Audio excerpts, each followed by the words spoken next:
Okay, there you are. There's my slides, and I can, I think, move this one on this side so that you can see at least most of the screen.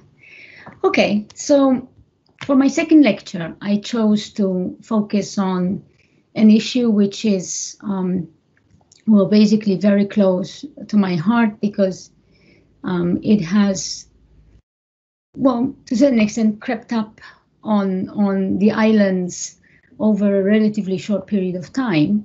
And car dependence has had some, well, deep impacts on the islands' communities and basically infrastructure as well.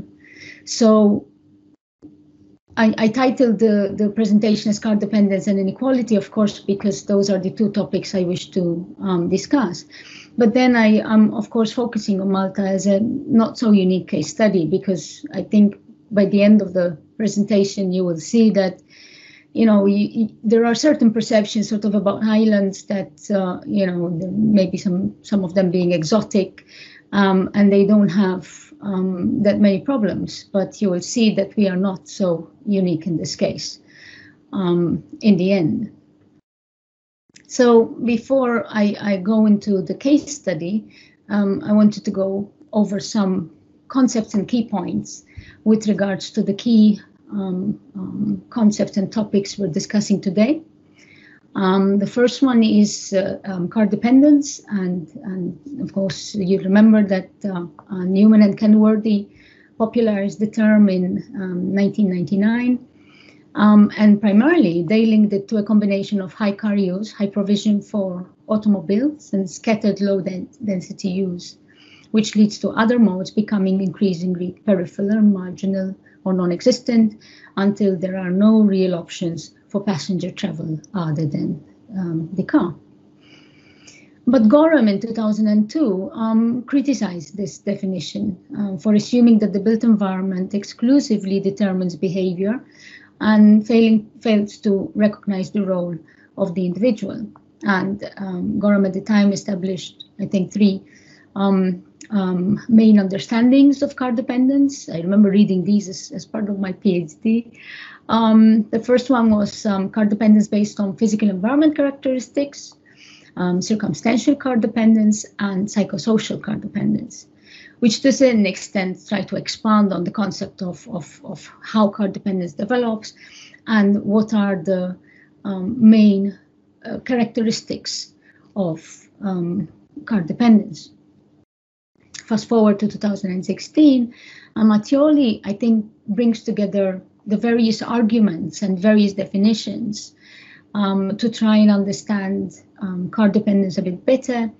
He, in fact, brings on many of the aspects discussed in the literature up until then, and defines the understandings into three levels: the micro level, the macro level, and the meso level. And he puts forward that, you know, as the micro and the macro understandings are prevalent in the literature, one needs to also look at the constraints that are external to the individual and the role of the human action in reproducing car-oriented structures. And in doing so, you create a meso level, which in his case, in his study, he uses social practice theory to bridge the gap between the individual and the structures. And so he created this fantastic table, which I thought I could reproduce here, in terms of both the levels that he describes, the macro, meso, and micro, and then adds a nice sort of way of linking the literature review that he had done with the levels that he is proposing.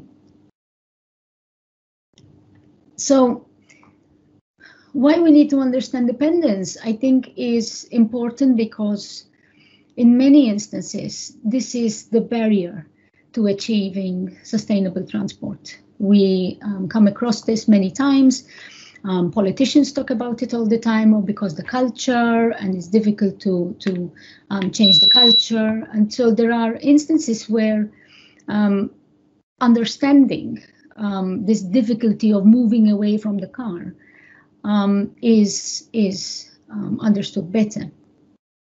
And of course, in settings of high car dependence, the impacts on the people and environment can be devastating, increasing also the concerns of well-being and equity. And in areas which have limited land and space resources, like Malta, these impacts and concerns are further intensified. So for me, understanding and trying to look at ways in which we overcome car dependence, I think, is very important. Then, of course, the second topic is inequality, equity, and justice. I put the three of them here because you'll find the literature sometimes uses these words interchangeably. There's no single overarching definition of justice and equity. I give some here from the literature. This is Raphael.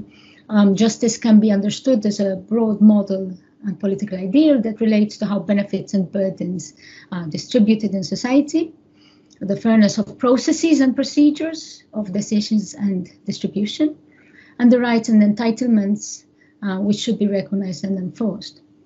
And then equity, of course, refers to particular elements of justice, so impartiality, proportionality, treatment of people according to their differences, and of course, their consideration of particular circumstances and ethical judgments. But much of the literature use justice and equity interchangeably. Equality, on the other hand, is used in more descriptive senses to indicate sameness. However, equality does not always indicate fairness, and that is something which is well established in the literature. So, if we look at sustainable and equitable urban life, and we look at Messier in 2009, he suggests that a sustainable and equitable urban life can be understood as a bundle of tangled elements. You have land use, you have environment, you have transport, you have health, you have equity, are all interrelated into the system. And he also states that this bundle is design sensitive, i.e. the way we design and the way we build our urban areas have an impact on all the other factors. Again, he's of course maintaining much of what is well known in the literature. He concludes saying that unpacking these concepts helps us to understand the implications for equality and equity in our cities. And so, if we try and look at a framework within which to present the case study I am going to discuss today, I refer to Stefan Gosling's paper from 2016, in which he describes transport justice as transport-specific contributions, while simultaneously considering the unequal distribution of burdens associated with transport choices within the system. And he creates these three dimensions of exposure, space, and time, under which he bundles main outcomes, negative outcomes of the system, and tries to frame injustice within these three dimensions. And so this is one way in which one hopes to look at Malta, the case study, and using the same frame as Stefan Gosling did in his paper. And so the study that I'm presenting here today looks at these inequalities by investigating the conditions described by Gosling, using a socio-political approach, as well as approaches used in the literature on equity and mobility rights and the rights to the city. And then there are other literature that inform this study and similar studies, the impacts of car use on pollution, congestion, accidents, and social exclusion. Particularly, we're talking about Vasconcelos, Williams, Gilbert, and Pearl. But also barriers to access, accidents, and the burden on the most disadvantaged. Of course, looking mostly at the work from Karen, Lucas, Martin, and Mullen. So just a bit of background to the islands for those of you who have never been or never heard of the islands. Malta became independent from the British in 1964. So technically not such a long time ago. It has a high population density due to a steady population increase over time, and the fast-growing GDP, as you can see in the graph, that's covering just the century from 2000 to 2019, is due primarily to initially, of course, joining the EU, which has made a huge difference to the island's economy in 2004, and then joining the euro in 2008. But then, of course, the growth in tourism, which now is, I think, 2.5 million a year. Construction, which has become, unfortunately, you see this rise in the graph, and you realize that that's a very, very fast growing GDP and is primarily related to construction with its negative impact, financial services as well, and digital gaming, among other sectors. Here are some basic stats to give you an idea of the context and development over time. You can see how population has grown, so we're over 500,000 now. And so you need to think it's an area of 300 square kilometers. So I don't know, the longest distance is 30 kilometers. You know, it's not very far. But in that piece of land, you have 500,000 residents and then 2.5 million tourists every year. So it's pretty dense. You see household disposable income increasing as well, and that has also fueled car dependence. If we extend that to earlier years, you'll see the relationship even much more clearly. The licensed vehicles on the road, this is generally a classic indicator of car dependence, where you have a lot of vehicles. So you can see that indeed we have a lot of vehicles when you consider how many residents there are. And you have to keep in mind, of course, that within those residents there are children and old people who, even if they wanted to, cannot drive these cars. So it's a lot of vehicles on such a small island, island state. Of course, private passenger vehicles is high, and of course, modal share for public transport.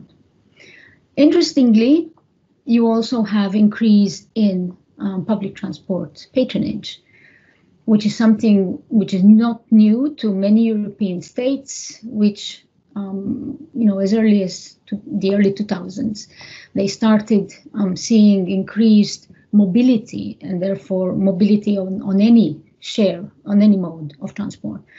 And so whilst, at one point you could also say, but there is increased public transport usage, it's not balanced out by a drop in car use. And so I borrow a phrase from a friend of mine who did a documentary. Well, he's still preparing the documentary a few months ago, Car Islands. The islands, the other feature of the islands, which is also important to keep in mind, is that the islands of Malta are not, like Singapore, for example, where you've got 80% of the islands built up. In Malta, we only have 30% built up, or just over 30% built up, in an urban agglomeration around the city of Valletta. So all those figures with regards to population density, tourism activity, all happens in just 30% of the actual area of the islands. The rest are protected. We have zoning laws that protect the out of development zone, we call them. And they're highly contested, of course, as you can imagine.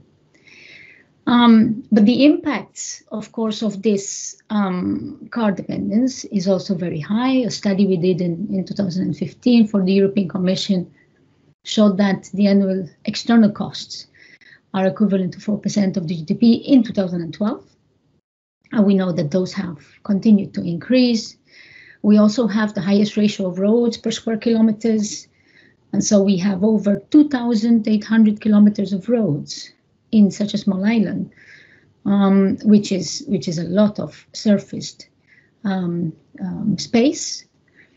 And another interesting feature, and I'll mention this specifically because it will come up later in terms of looking at the elements or dimensions of space and time. On-street parking is still free and generally unmanaged in most of the islands. And this has also an impact on equality and equity.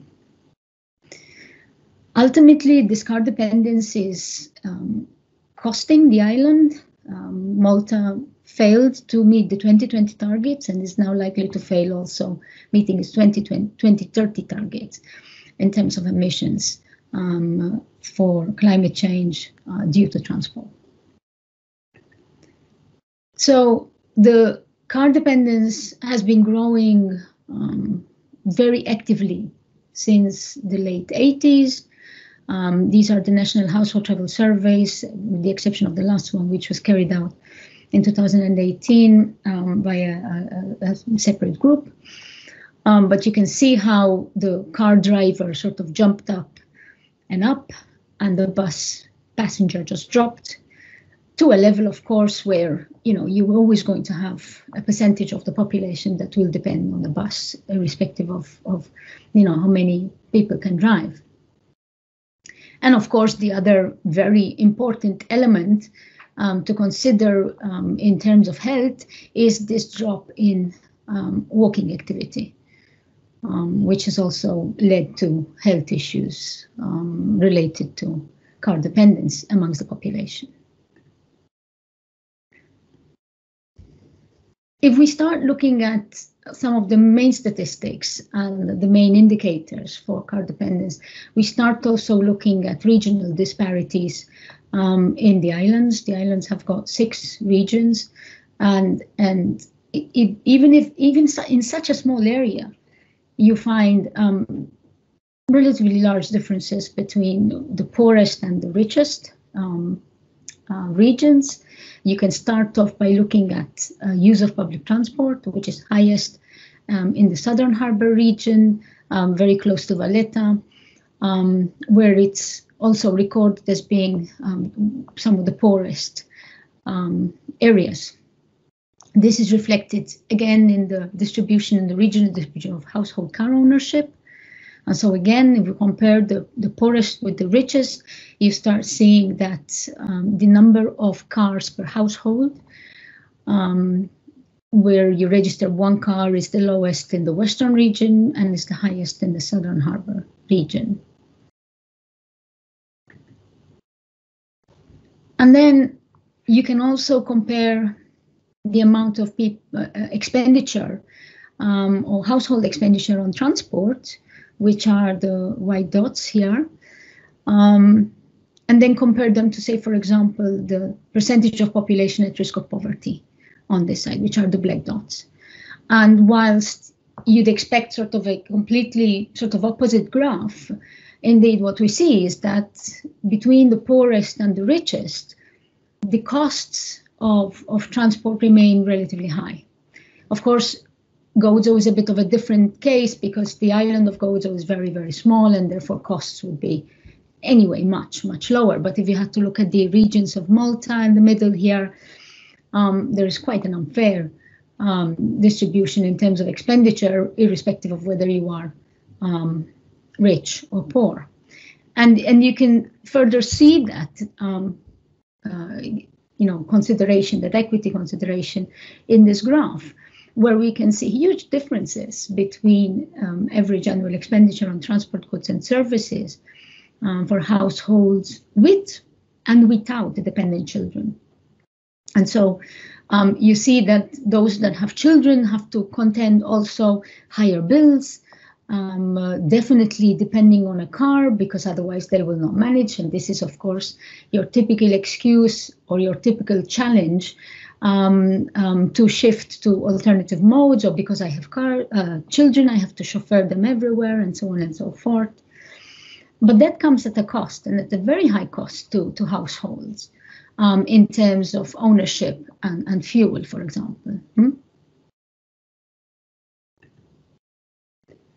And so if we take on the three dimensions that Gosling sort of framed urban injustice into, and we start looking at how they fit the island, or how the islands fit into this framing, I look at the Spatial Eurobarometer survey of 2013, which was an interesting survey on urban mobility, and it strikes you to sort of read that respondents in Malta are the most likely of all member states to say that road congestion, noise pollution, and air pollution are important problems. And I think that sums up quite well the issues with exposure.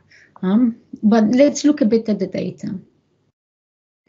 With regards to noise, and here you see the noise maps, which were carried out recently for the 2016 State of the Environment report, that most of the urban area suffers very high noise levels, with the southern harbour, which is on this side, particularly affected, even at night. And so our study in 2012 estimated the cost running up to 11 million a year, and this was based on health costs of the populations that were identified living along these main routes, and the cost of annoyance. So we calculated the number of households lying along these main corridors, and the cost of, say, replacing windows with double glazing to try and mitigate that annoyance. And the northern harbour and the southern harbour are indeed the two regions which are affected mostly by traffic and activity.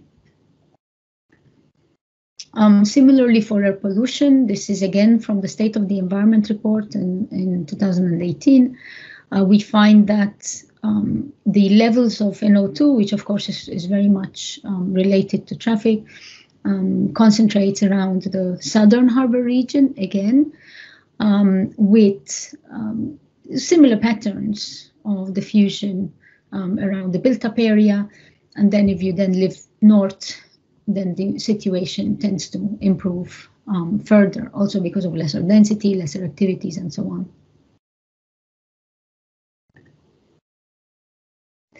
With regards to climate change, I mentioned before the fact that Malta missed its 2020 targets, not out of, not trying to reduce emissions, because I think in the energy sector there has been a huge shift.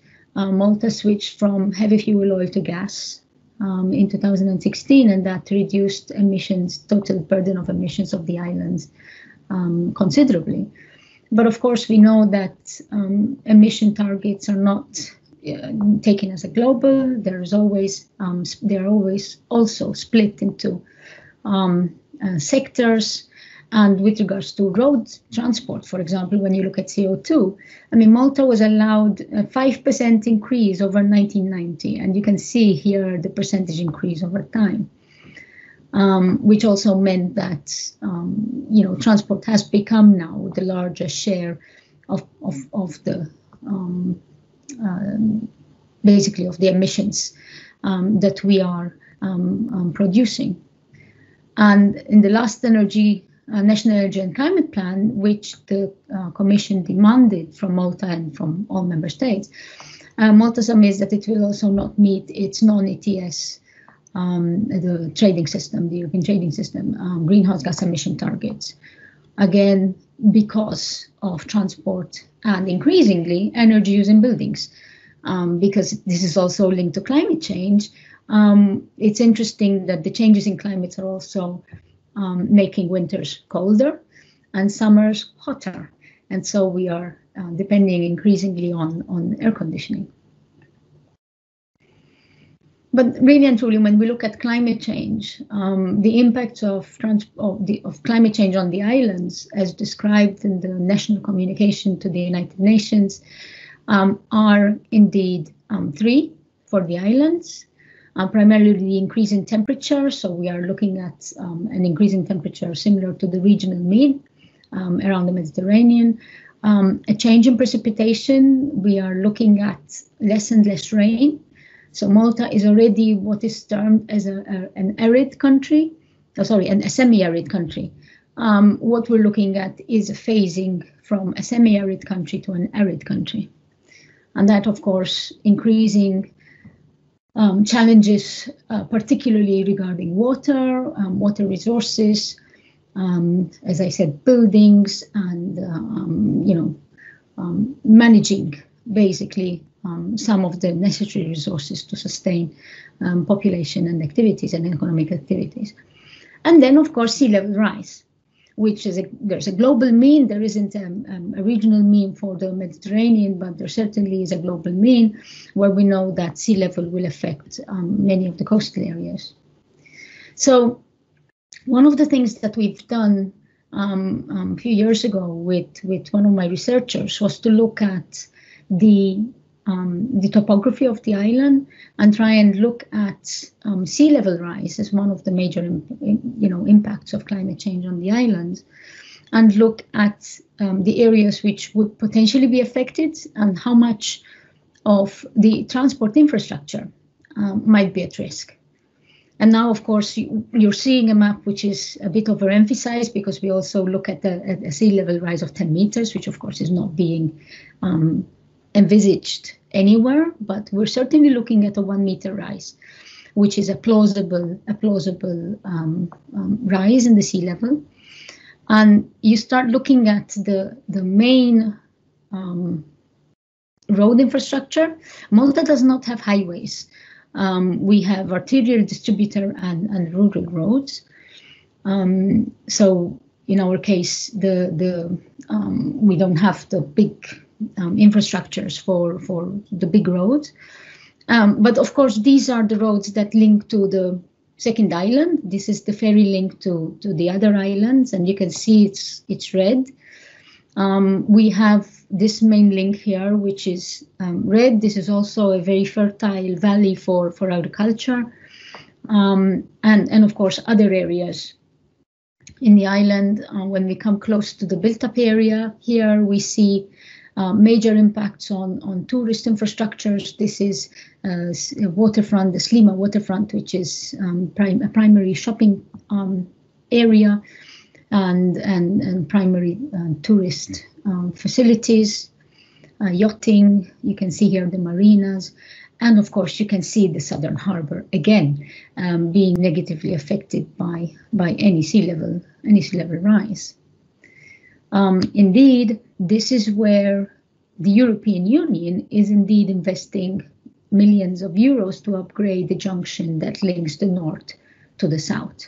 And so if we are looking at a junction that has the potential of being affected by climate change, then one would hope that the designs do incorporate this potential impact. And as we move closer to the south, we see here, this is where we have Malta's power generation. So this is where the current power plant is located.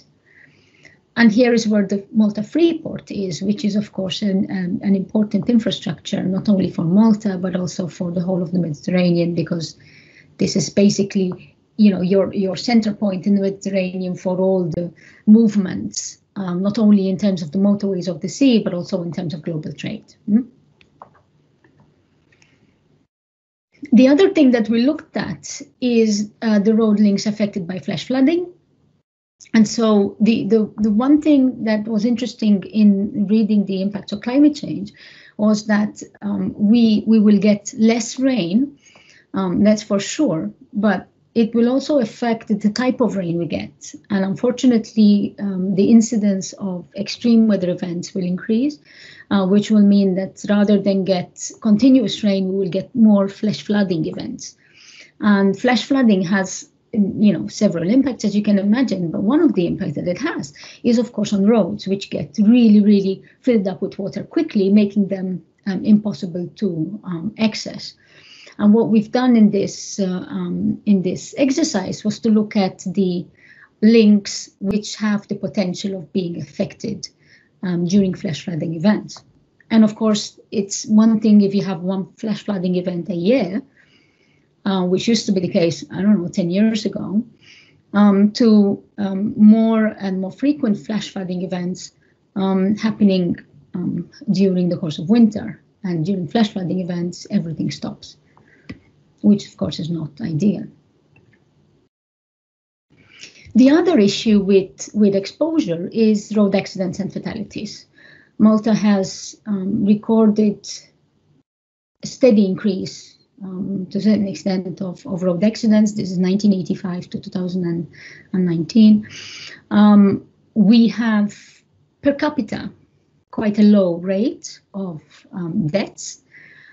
So you see the actual numbers here every year, 9, 23, they used to be 27 in the 1980s. And you see that they're quite erratic in terms of how they go up and then they go down, they go up, they go down, they go up and then they go down. That is the impact of small numbers, really and truly, where it's very difficult to sort of try and establish a trend.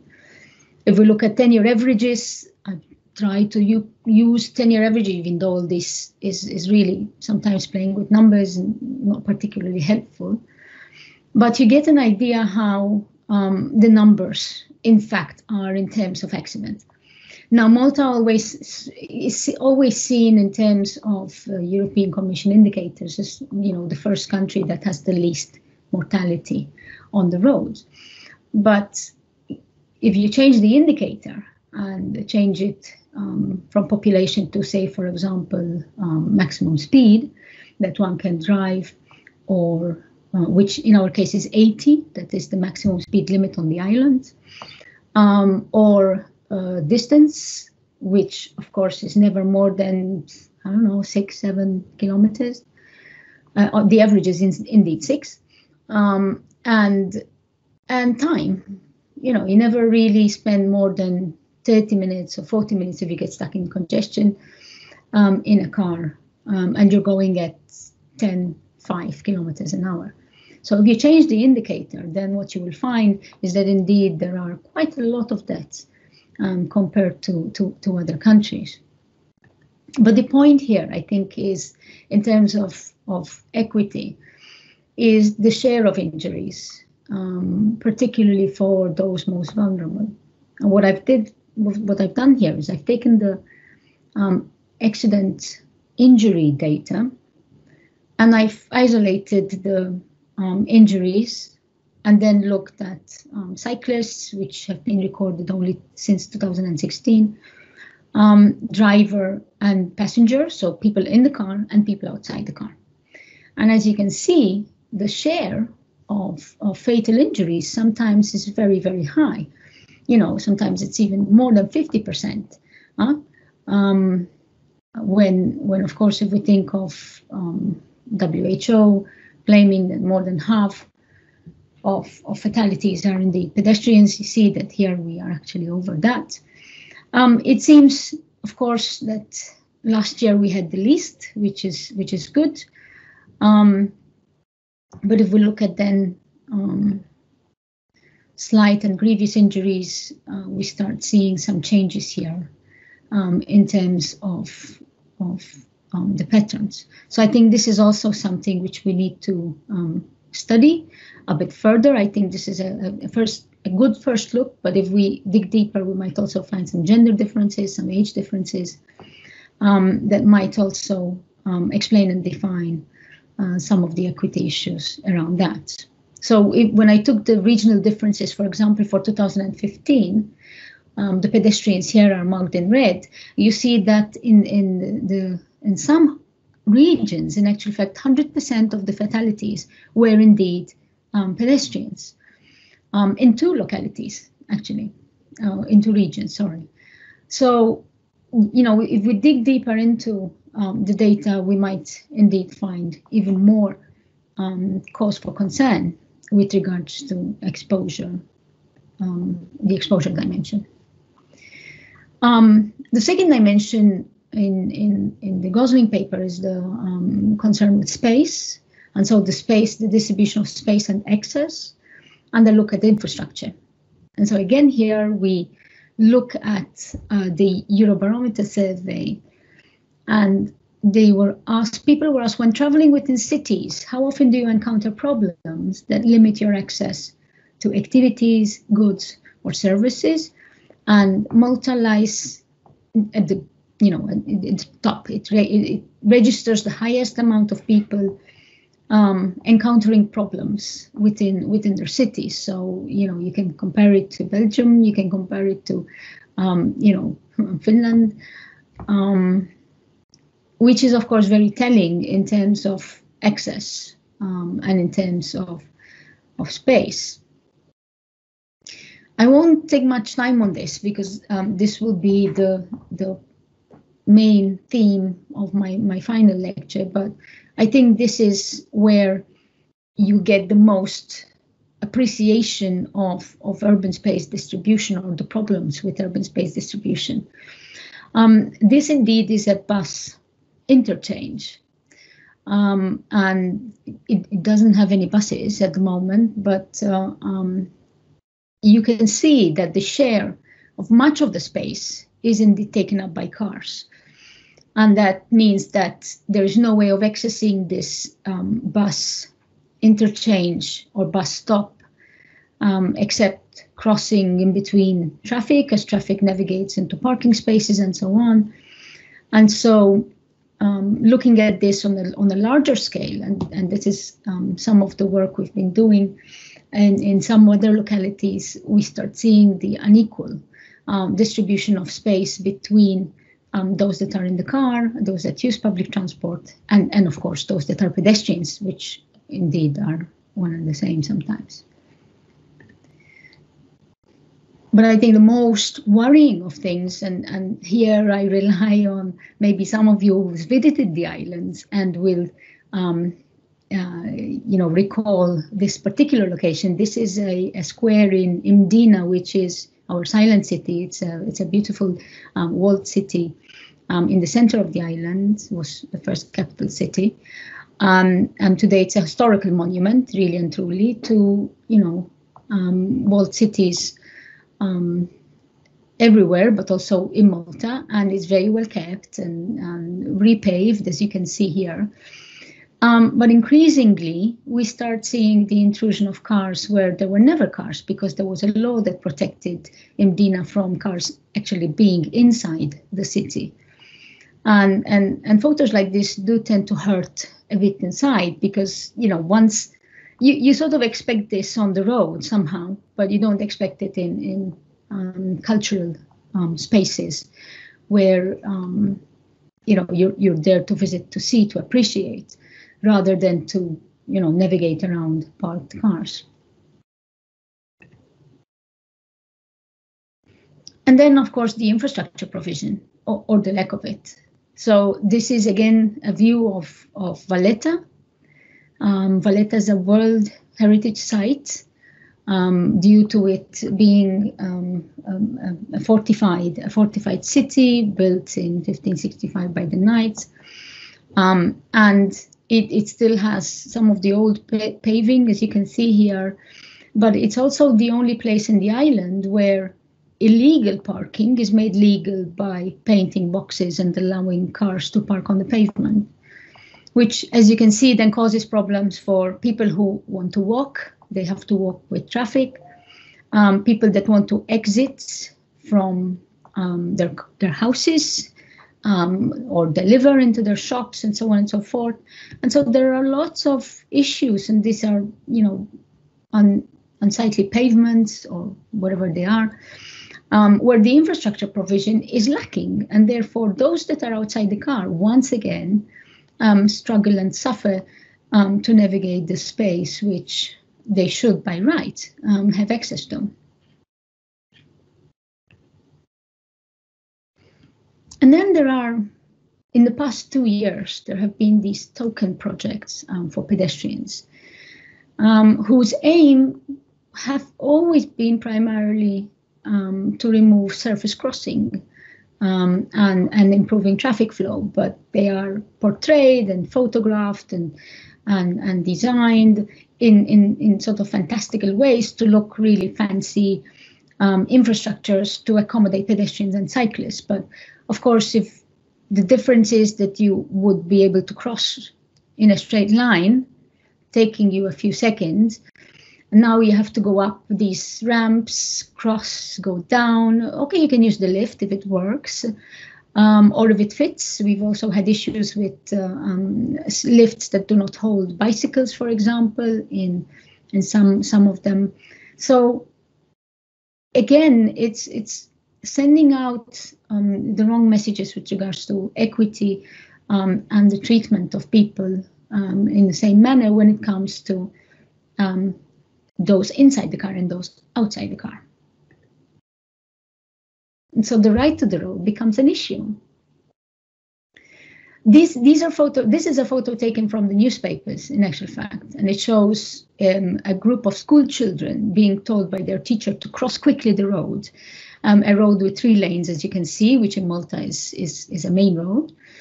And the reason why the photo went on the newspapers because of people were appalled by the fact that, you know, children were seen crossing the road in that manner. But indeed, there's very little opportunity for children to walk and cross. And so some of my students, actually, from a long time ago, started a campaign called Nimshu Mishya, which in Maltese in English means let's go for a walk. Putting high-vis vests on school children and taking them out for walks around the village, equipped with stop signs and you know, trying to get children to appreciate what it means to walk in the street. And of course, an apt photograph with a pavement which anyway is a bit narrow, but still with a van parked on it. And this alienates, of course, children and discourages them from using the road and understanding what the road means, lessening their independence, increasing their fears of the road, sometimes unwarranted fears, and of course increasing their potential car dependence in the future. So the many children that indeed have never used public transport or have you know, always been chauffeured everywhere. And a third photo shows your typical village narrow street. Malta has very historical town centers, unlike, of course, in this case. This is a very narrow town center that's actually my neighbor. And again, the infrastructure that is built is inappropriate. So there's a pavement which is very narrow. It does not take the scooter, for example, or any, for that matter, any infrastructure, whether it's pushchairs or whatever. And so people are pushed off to walk in the street or to use their scooter in the street alongside passing traffic. Now, this is supposedly a 20 kph road, but enforcement is not that particularly strong. And the final dimension is time. So you have differential variations and traffic priorities. And if we look at some of the statistics, we have the differences between sort of car journeys, which are on average 19 minutes, but bus journeys are on average 48 minutes. And so there's no way you can push forward an agenda for people to use the bus when there is such a huge difference in the travel time of two competing modes. And then over 1/3 of the population have never used the bus. So in trying to overcome car dependence, for example, information or friendly information about bus use resulted to be a key factor. In our case, particularly when we had the bus reform, for example, people had no idea how to use the bus. And then there are those that are excluded by design, those that do not have a driving license. And here we have the distribution by age and gender for 2018. Of course, the younger ones, the difference is not that big. But for the older ones, the difference between males and females is very, very high, making the accessibility level and the exclusion levels between genders, particularly visible. And then in terms of time as well, this was sent to me by someone. And the text says, traffic lights take 2 minutes to activate. Please wait for the green light before crossing the road.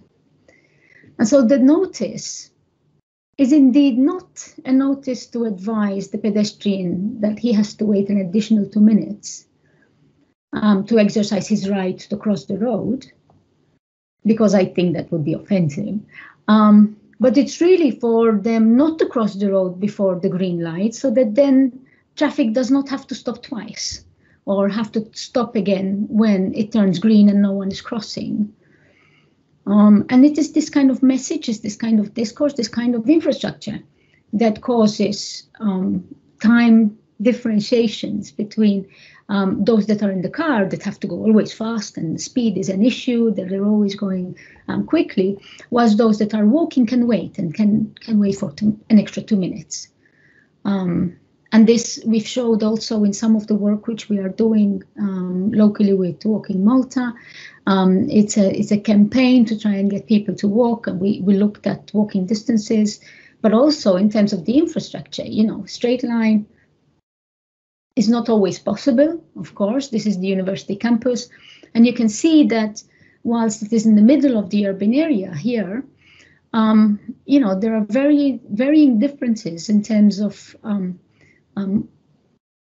time that it takes to actually walk safely to the campus. And so we've started creating, as part of our sustainability to campus measures, in actual fact, which was being mentioned before, we started creating these maps and calculating distances and time to inform and educate. And now we're extending the project actually beyond campus to try and invite even more people to walk. So to conclude, there are some clear indications that Malta is moving fast towards a discriminatory transport system. I think Vasconcelos is the one that termed or coined this term, where those outside the car are excluded. The issues of urban space distribution, severance, cycling and walkability have been disregarded by policymakers and politicians, and very little research, if any, exists. But the right to the city, alongside the right to access and mobility, good quality air and overall well-being, need to be investigated further, within the context, of course, of a political agenda which is still very much centered around the car. Here I'm showing, for those of you who weren't in the lecture, the first lecture, these are some of the infrastructures that currently government is building. Okay, so thank you very much. Just to give you an idea, this is the other side of the island, so it's not always about roads, but also about beautiful seacoast. And I've also had some references at the end. Thank you very much, Maria.